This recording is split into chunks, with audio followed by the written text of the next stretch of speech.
Okay, so today we are going to have a look at the heat exchangers, different type of heat exchangers, and we will also try to do some numerical questions and the equations, how to find the LMTD equation. Now, what's LMTD equation? We talk about that one in a minute. Okay. Now, the heat exchanger, they are used for forced convection. Forced convection is a process where the heat is transferred with the movement of the particle, either the liquid or the air.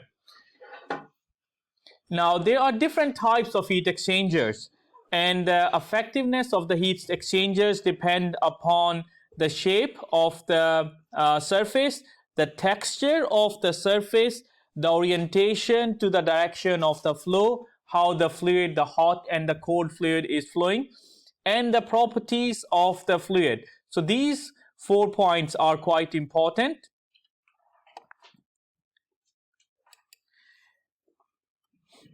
Now, for the heat exchanger between two fluids that are at different temperature and they are separated by a solid wall, occurs in multiple ways. For example, you can either have a fin tube, you can have a compact design, you can have a plate design, or you can have a shell and tube design.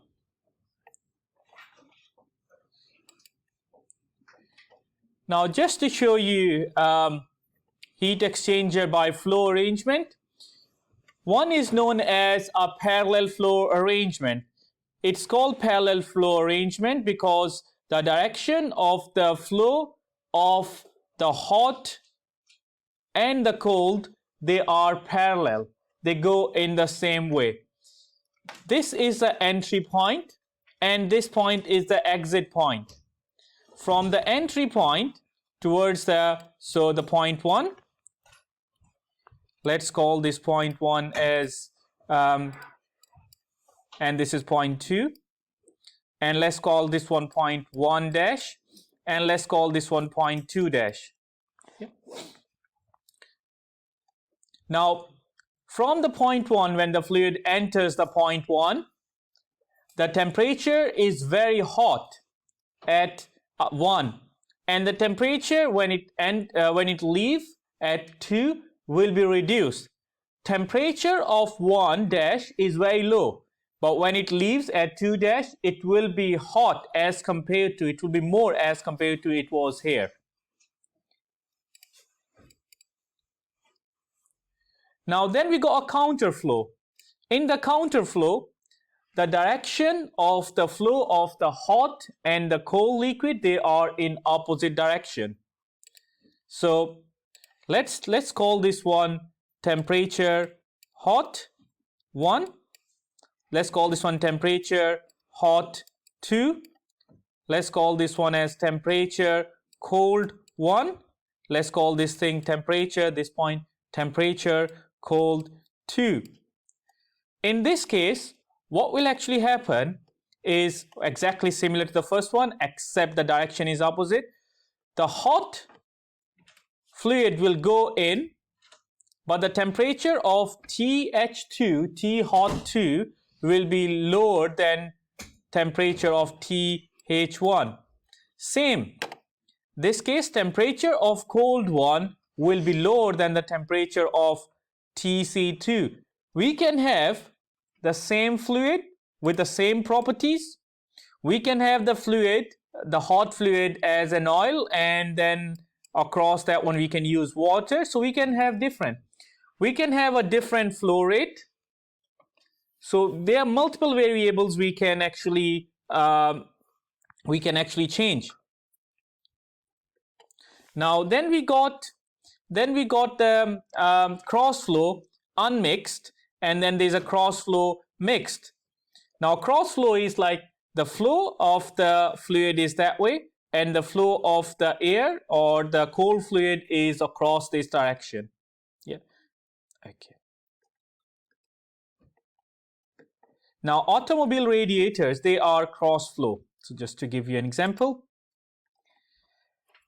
Okay, now overall heat transfer coefficient. There is a thing called heat transfer coefficient, how fast the heat is being transferred. The heat transfer coefficient is given by the U. It depends on the surface area of the object. It depends on the fouling factor. It depends on the efficiency of the fin. Are you using iron fin, copper fin, aluminium fin? Then the H is the heat transfer coefficient. The U is the overall heat transfer coefficient. And Rw is the conduction resistance. So this is the formula for the overall heat transfer coefficient. 1 over U, let's call it 1 over UA. It's equal to 1 over N naught fin efficiency HA plus RF over N naught HA plus RW plus RF N naught H over A. If you have a look at, except the RW, the A is common everywhere. Here, here, here, here, here, everywhere. So I can just get rid of the A. I will upload this slides so you can have a look at later. Now then there is a thing called LMTD, log mean temperature difference. We will do a numerical on LMTD as well. Now we are considering a parallel flow. Now in parallel flow, the hot fluid is flowing in this direction and the cold fluid is flowing in that direction. So there will be a change in the temperature of the hot fluid. There will be a change in the temperature of the cold fluid. For example, at inlet, what's the difference in temperature at the inlet? This is the hot fluid at inlet, THI. This is the cold fluid at the inlet. The bigger the temperature gap, the effective the cooling is. Because I'm entering the, let's say, it's water at 2 degree, and then I'm just entering the steam at, like, let's say, it's 105 degree. But if I add the water, which is a cold, at 90 degree, and the steam at 105 degree, it won't be as effective. Now, when you reach the other end, that end, I call this one delta T2. Temperature of the hot minus temperature of the cold. So you can see the hot body temperature will decrease, but the cold fluid temperature will increase. And that number 2 is the outlet. Number 1 is the inlet. Then we got a temperature. We got the formula. Amount of the heat energy. We know the heat energy cannot be created, cannot be destroyed. So we got our formula UA delta TLM. Now then we got UA, change in temperature, T2 minus T1, which is that one, T2 minus T1, divided by ln delta T2 over delta T1. There is a whole derivation. You do not need to go through the derivation, but I will give you a final formula which is similar to that one. Okay, let's go to the next slide.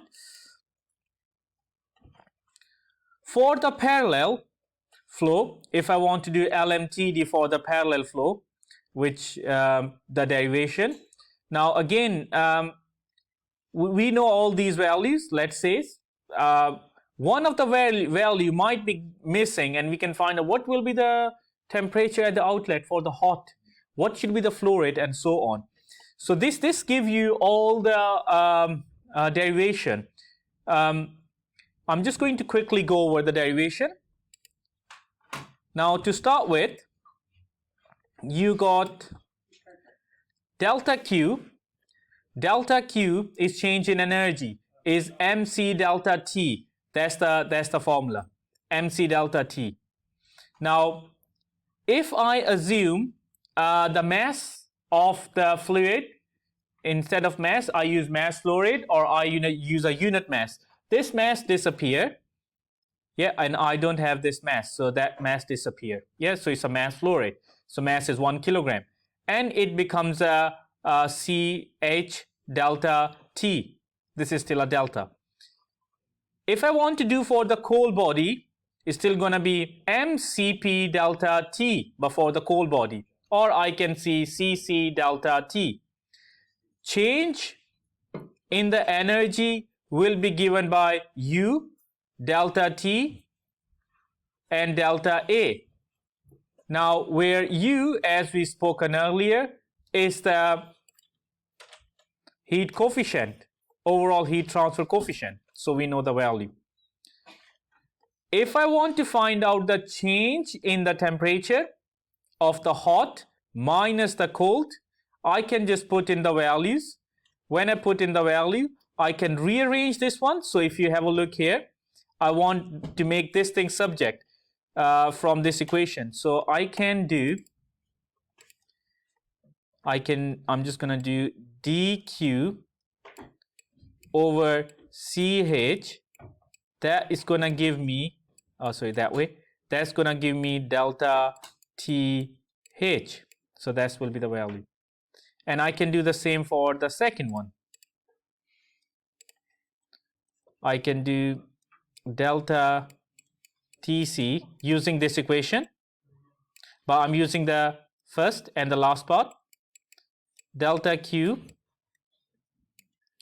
over Cc.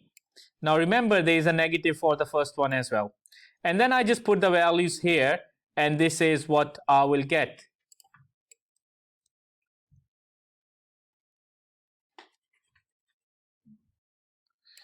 Now, if I want to integrate this thing, and I'm integrating with respect to the temperature, because the temperature is the variable we want to integrate it. And I want to integrate from first stage to second stage.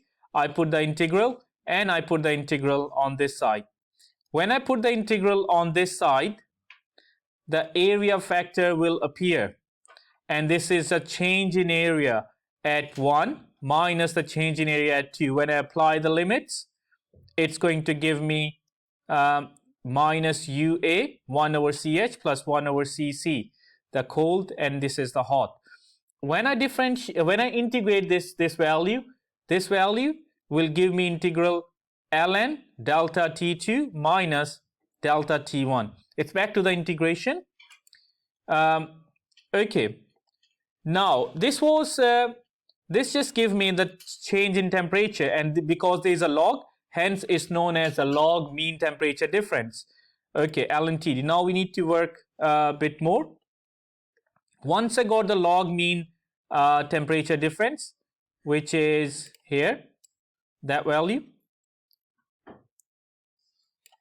I need to find out, I got the U and I got the A. Now I need to get rid of this, I need to find this value. When I look at this value, I can convert the coefficient into delta T over Q.